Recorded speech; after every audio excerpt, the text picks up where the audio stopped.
इचलकरंजीतील तांबे अकॅडमीत स्पर्धा परीक्षेचं शिक्षण दिलं जातं। या ठिकाणच्या विद्यार्थ्यांनी शहरातील अन्य वसतिगृहात प्रवेश घेतलाय।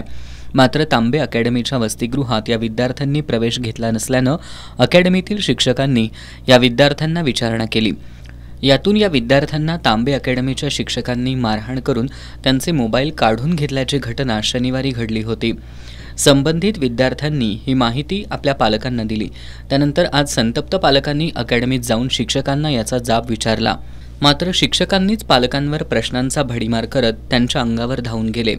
यावेळी वृत्तसंकलन करणाऱ्या माध्यम प्रतिनिधींच्या अंगावरही शिक्षक धावून गेले।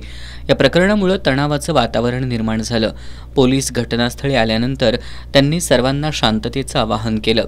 गेल्या काही दिवसांपासून तांबे अकॅडमीबाबत तक्रार वाढत असून या संपूर्ण प्रकरणाची चौकशी करून मारहाण करणाऱ्या शिक्षकांवर कारवाई करण्याची मागणी विद्यार्थ्यांच्या पालकांनी केली आहे।